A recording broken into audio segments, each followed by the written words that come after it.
social studies teacher for the internet. Yeah. Hello, everybody.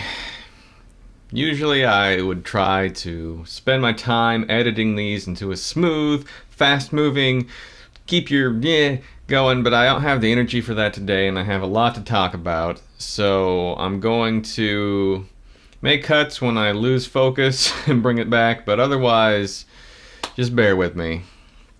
So this election has been an election of mind-melting weirdness. And the biggest stories in the last week have been that the FBI director, Comey, put out a vague letter saying that something that they had found in one case might relate to the Hillary Clinton email thing, but that they actually hadn't looked at any of the emails, so they don't know what they have.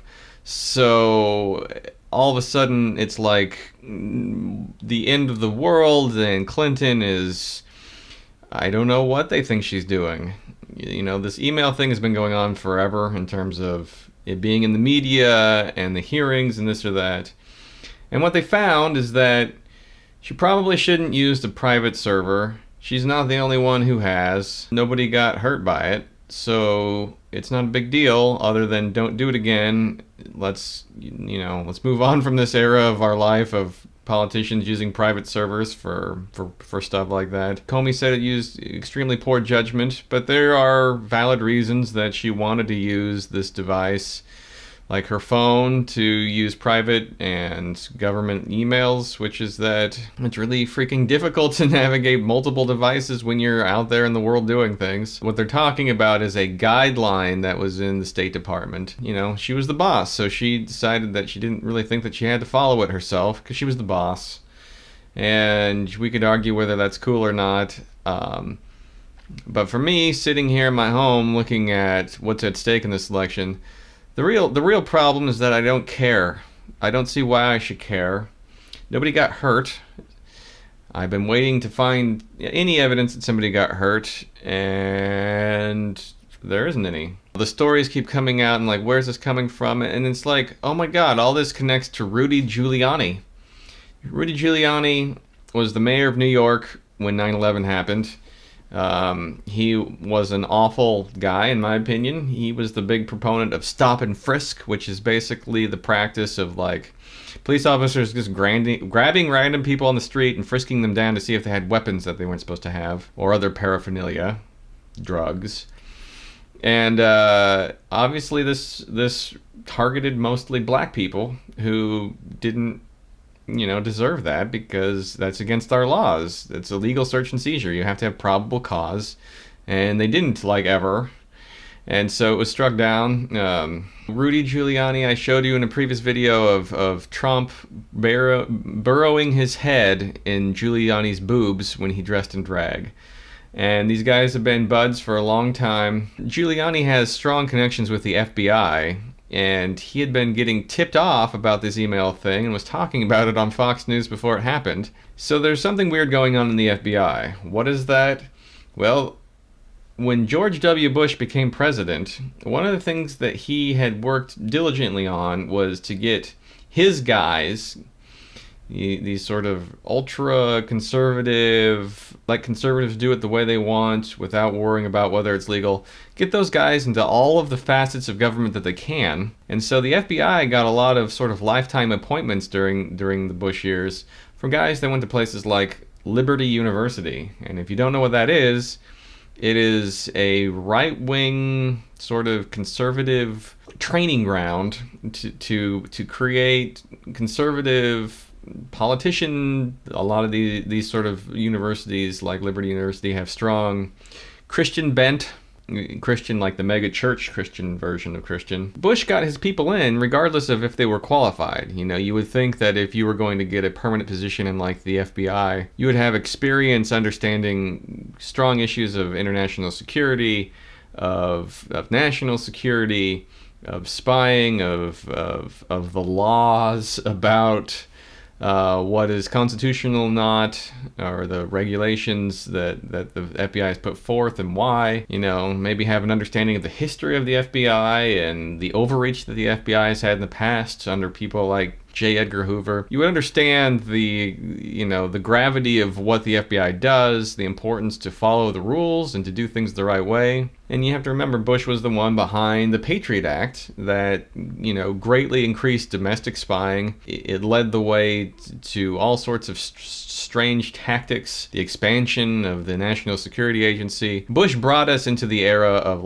government spying on people and people losing that idea that the government is impartially there to make sure that things go right for everybody equally, and instead brought in the idea that if you're from the wrong political party, if you're a liberal, you might be targeted by the FBI as being a potential terrorist because you don't like Monsanto, you're against the Dakota Access Pipeline, things like that. So it was frightening. And during this time, you had undercover FBI agents dressing in plain clothes, infiltrating peaceful protest groups that were against the war, and trying to incite people to violence, incite these groups into going out and breaking windows or attacking people for an excuse to arrest them and throw them into prison. For me, that's illegal. That's not the kind of things that our government should be doing. It's a waste of time and resources. But they were doing that. This is the Bush era stuff, 2000 to 2008. But those guys, those lifetime appointments, have continued to be in the FBI, and a lot of them ended up in the New York Bureau and worked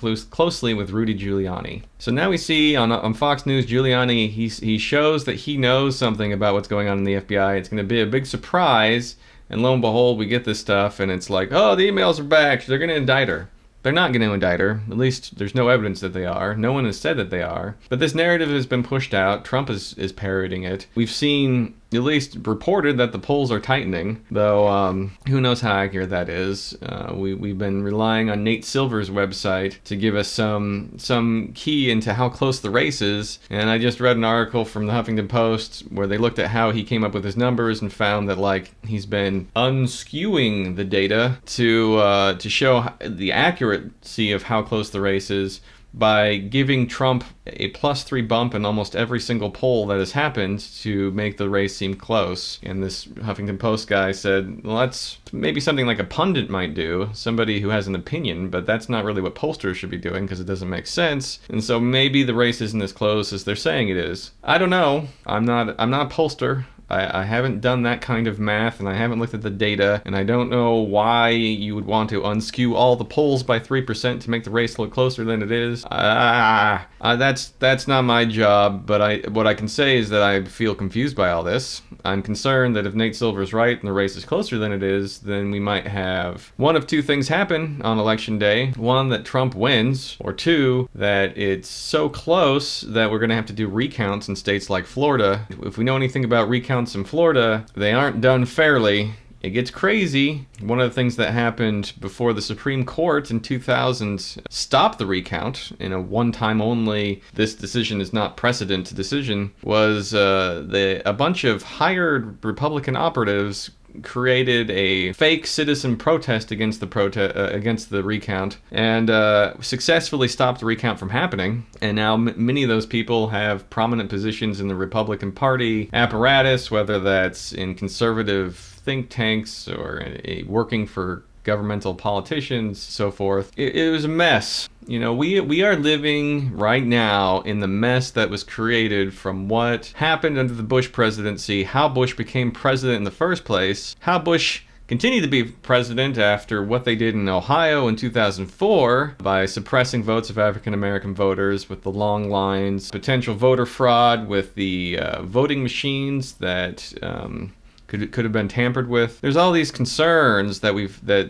had back then that were never resolved. The Democrats never were able to push forward to force a fix to these issues. And so we're living with all that now. So now, the story about, what is going on with the FBI, it's okay, so this is what it is. The New York FBI is very friendly to Giuliani, and Giuliani is a Trump surrogate. Washington, D.C. FBI is filled with more sort of lifetime federal agents who care more about the rule of law than partisan politics, and they've been angry at each other. A Guardian article recently came out and described the New York FBI as being Trumplandia, and they've been way eager to go after the Clinton Foundation and Hillary Clinton in general, and have been reluctant and disinterested in going after Donald Trump and the many issues that he has related to following federal law. Trump Foundation has been used to pay off people instead of him using his own personal money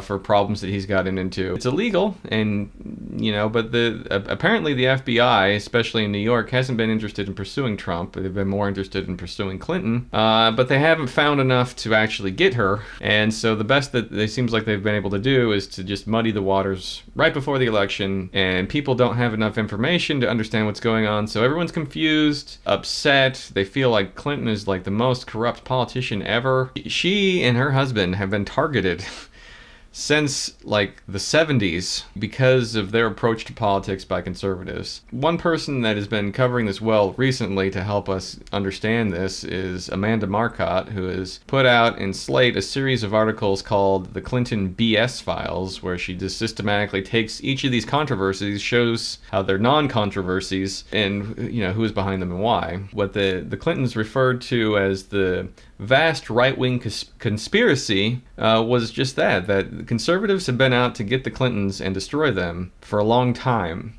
because they don't like the success that the Clintons have had in passing a liberal agenda. The amount of propaganda that has been against Clinton over the years, especially Hillary Clinton, has been immense. And there are valid complaints against her about like maybe she's too much of a war hawk. But come on, people, like Hillary Clinton is not a moron. She has been a strong advocate for peace while she was Secretary of State and a senator, and as First Lady, where she went all over the world and really helped push forward like a progressive agenda for helping the world and towards peace. And she gave an amazing speech that many of you may remember or may not be aware of if you're too young or forgotten, in China about human rights and how important that is, which was just very, very gutsy at the time, because we were just starting to get more normalized relationship with China. And if you go and attack China on human rights at this time, that was very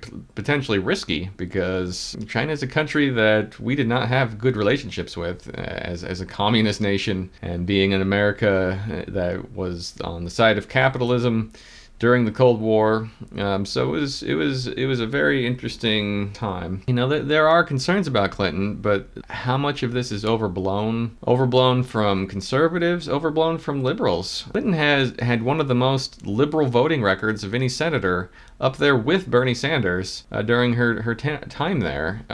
She has been a lifelong feminist that is easily documented. I keep asking people to go and watch the Frontline documentary, The Choice, that goes over the lives of Clinton and Trump from their youth till now, and to look at it, because it paints the picture of somebody, Clinton, who is very into secrecy because of the amount of attacks that she had been getting, and how she felt that being secretive was the only way to protect herself and her agenda from getting destroyed before it had a chance to meet the light of day, and how that's hurt her over the years, but also helped her. And it's understandable. We may not want a president that is interested in secrecy. That's one of the problems a lot of people have, is the government hasn't been transparent enough. It's been opaque. We want to understand and see what our government's doing, and not feel like our government's running behind closed doors and shady rooms with cigarette smoke or cigar smoke and drinking bourbon or whiskey and blah, blah, blah. I get it.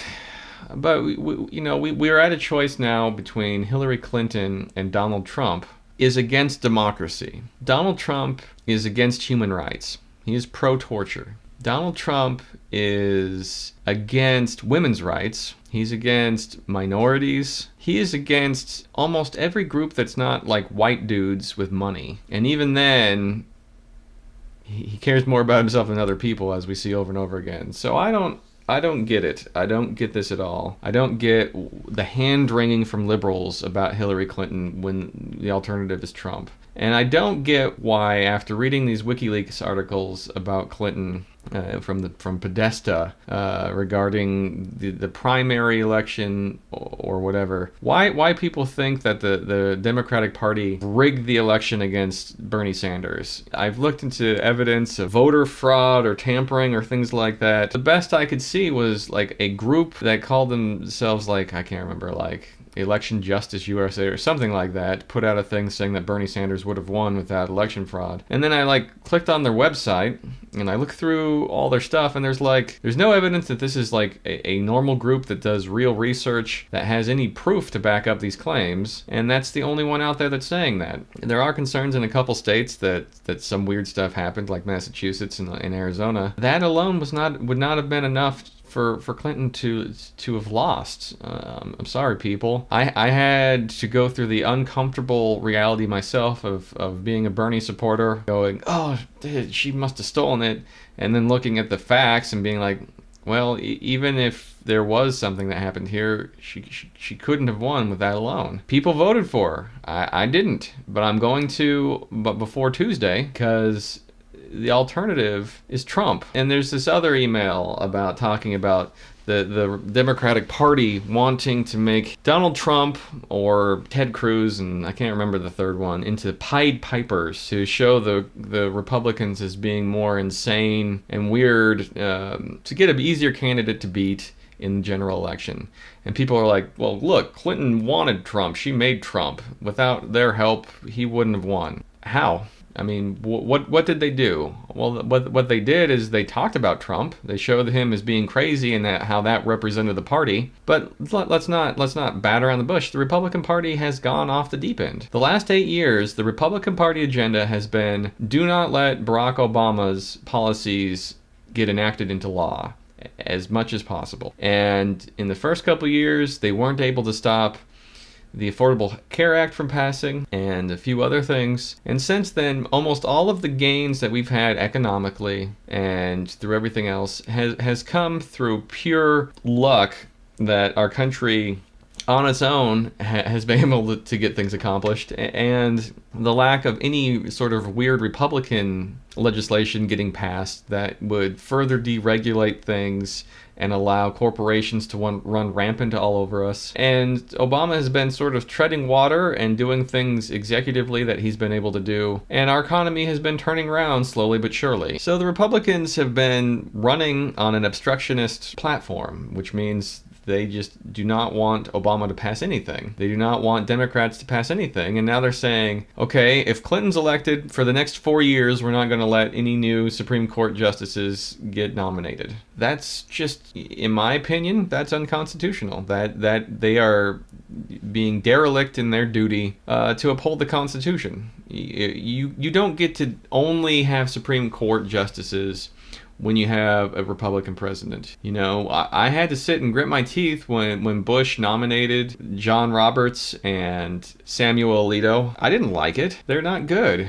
They've made already some bad decisions that have really hurt our country, like the Citizens United case that allowed unlimited funding into politics. But you know what? I don't argue Bush's right to nominate and have that nominee voted on, for crying out loud. The few times that we've had long filibusters over nominees for the Supreme Court, there's been something seriously wrong with them, and eventually the president would fold and pick somebody else that was more reasonable. And so why Merrick Garland has been held up by Republicans. Merrick Garland, I believe, was basically a Republican himself. He was nominated by like Bush or something. He oversaw the Oklahoma City bombings stuff and is well liked by conservatives and Democrats. In my opinion, he's probably not liberal enough, but there's no reason that they shouldn't vote on him. And if he was elected, I wouldn't feel bad about it, probably.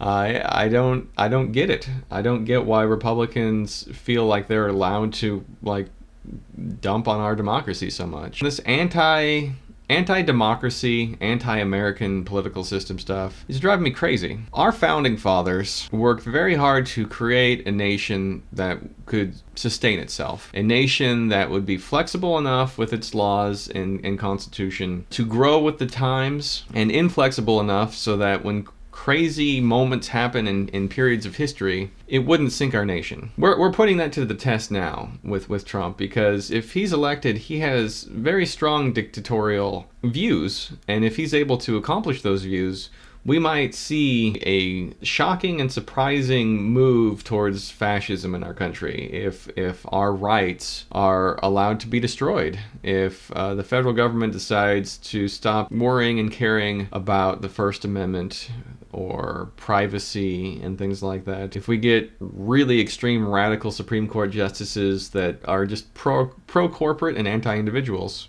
our lives could drastically go to crap, especially if with everything else. If Trump is able to destroy the EPA, get rid of the Environmental Protection Agency, and see if your water is safe to drink in 2 years.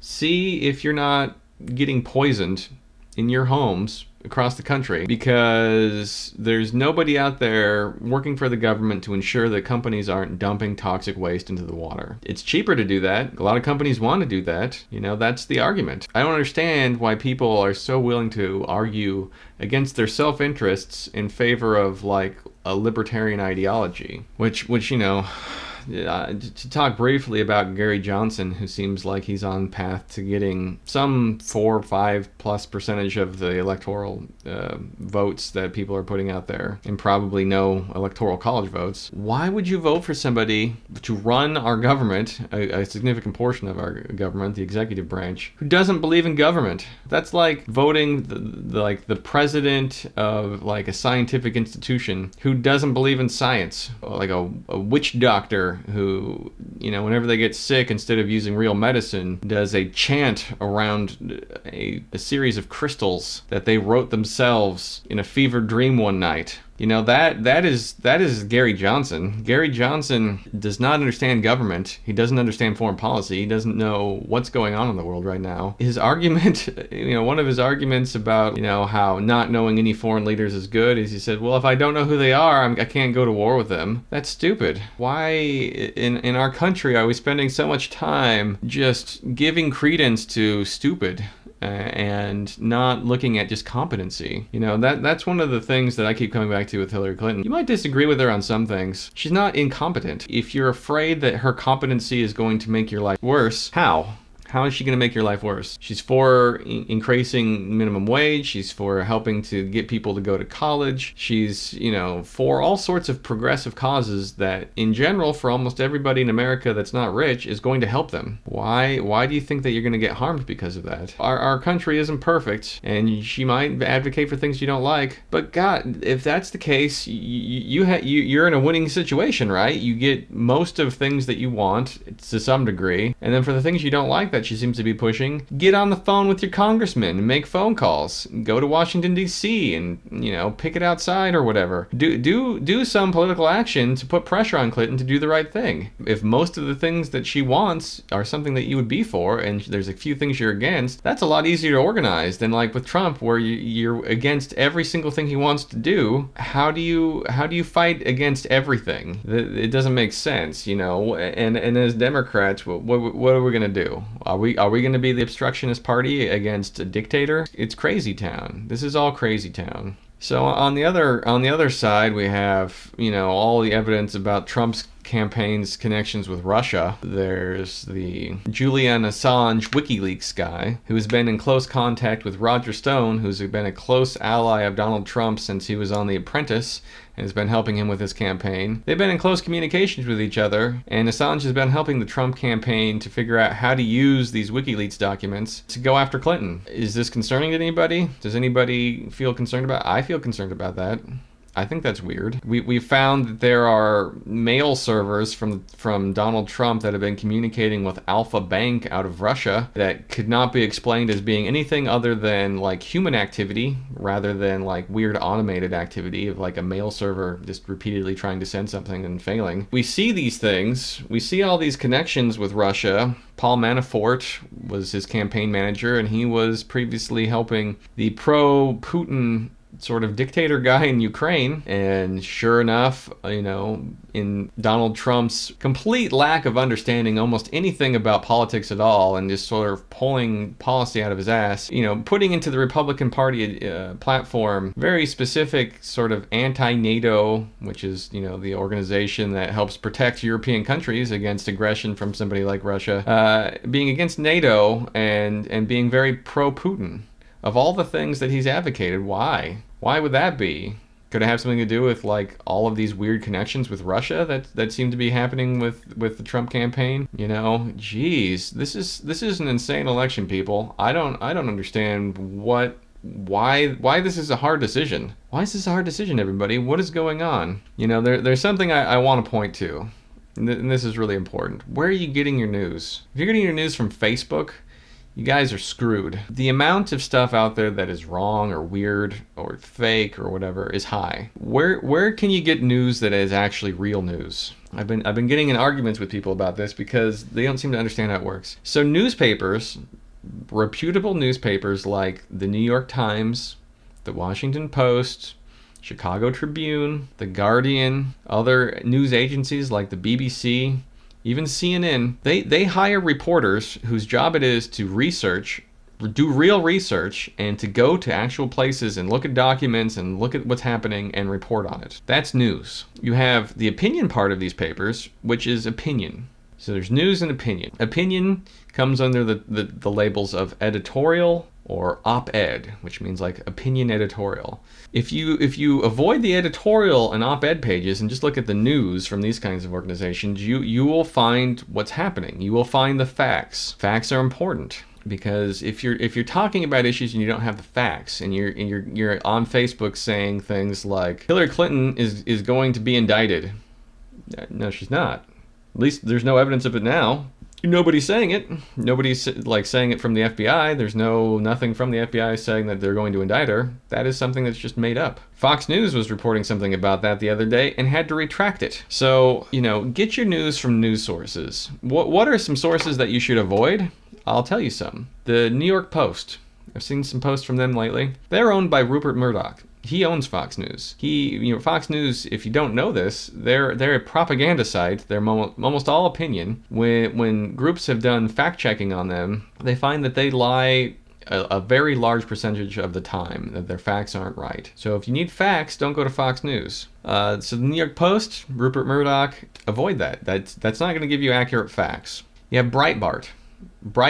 A guy from Breitbart is helping run Trump's campaign. Anything from Breitbart is Trump campaign propaganda. Including Breitbart has been covering a lot of James O'Keefe. I've talked about him before, but I'll tell you again. He is a professional liar. He is a professional manipulator. Almost every single thing that has come out from him has been proven to be fake, inaccurate, a misrepresentation, and when he uses videos, he uses very strange techniques of splicing video up to make it look like people are saying things that they're not, in order to get them in trouble. And he's been putting out a lot of stuff lately, and all of it has been easily proven to be inaccurate. So, James O'Keefe, Project Veritas, don't trust it. It's not factual. Breitbart, don't trust it. It's not factual. I've been seeing other independent, journalists just going on weird rampages lately. The Luke Rudkowski from We Are Change, I saw him go off about Hillary Clinton being involved in satanic rituals and making a big deal about that. And he got that from Milo Yiannopoulos. Come on, guys, for real, you are in another world. You are trying to create a reality based in hysteria, based in fiction. Milo Yiannopoulos is a propagandist for conservatives. There's a lot of things out there that aren't factual. And when you're looking for somebody to help sort through that for you, I understand your options are limited. A lot of people are concerned that MSNBC is like a corporate shill. I keep hearing that, MSNBC corporate shill. Okay, you can believe that. But you have to start somewhere. And if you're too lazy to read the news, the real news from real reporters, you got to figure something out here, guys, because this is out of hand. This is our country. This is our democracy. There's too much on the line.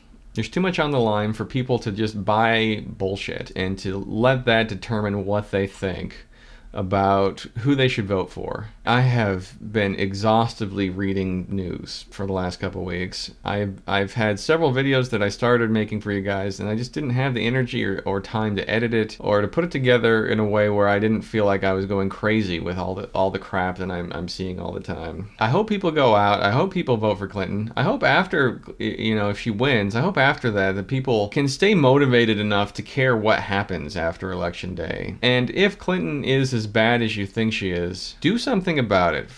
Call your congressman, call everybody you can think of. If it's really that bad, organize marches in Washington or locally or this or that, because that's the only way that we're gonna see progress in the short term. For those of you that think that you're gonna get that from the Green Party, I don't believe it. Prove it to me after this election's over. Show me that you guys have the ability to organize your party. Get precinct chairs in your districts around the country. Put people up for elections in more than just a few liberal towns that have city councils that have vacancies. Show me that you're actually organizing a movement instead of like an every 4-year protest vote and then disappear. Show that, because at this point there's too much on the line to be playing around with trying to get something that's not working to push an agenda that helps people out. I've been advocating strongly that people that are liberal and passionate should get involved in the Democratic Party and to help push the party into a more progressive direction. You're not happy with not pushing a higher minimum wage? Okay, run for office. Try to become your precinct chair of your Democratic Party. Find a politician, a liberal politician, and help put them up to run for office and support them, and do everything you can to get on the bullhorn and get that candidate elected. Do things that are tangible, that make sense, and don't labor your time on something that's not going to move forward. There's just too much on the line. I can just say, like, the things that you really need to look forward to is our environment has been under assault, and for the people in this country that have already lost their drinking water, that have been destroyed by oil spills in the nearby areas, by fracking with the chemicals and gas getting into their water lines, causing their water faucets to catch on fire if you light a match near it, to all of the environmental destruction that's making it hard just to live for people and making areas unlivable. Think about that when you go vote, because Trump is going to make that reality much greater across the country. Strong regulations is one thing. Enforcing those regulations is another. And Trump does not want to do any of that. That's one thing. But just every aspect of what a society needs to function, my God. Starting to trail off here, but guys, please get out. Vote, educate yourself, look at real news. If you need help, for God's sake, don't go to Breitbart. Don't go to these weird alt media guys that don't know what they're talking about and are sharing propaganda. Don't go to the New York Post. Don't go to the Washington Post editorial pages. Don't do that. Read the news. All right, guys, it's Saturday. Tomorrow's Sunday, Monday, Tuesday. We got 3 days after today until this all comes to a head. If you're an African American living in a contested place like Philadelphia, bring all your friends and be prepared for somebody to try to stop you from voting. Be strong, be brave. Let's try to fight the rise of Trump and hope that this is where it ends, because if it doesn't end here, our battles, our fights to maintain the rights we have and try to expand the rights to really help all of us, it's gonna be a lot harder. So good luck, America. I'm saying good luck to myself every night. I'm having a hard time sleeping. This is democracy. Democracy is always a fight. You have to fight because the pull of people with power to take control of everything is never ending. And you always have to fight back against that if you want a chance for everyone to get a fair shake. Keep fighting the good fight, everybody. If I have time, I'll try to put out more videos for you. Before the election, I will definitely have a lot of post-election stuff to talk about. And if you have questions, post them down here, and I'll catch you later.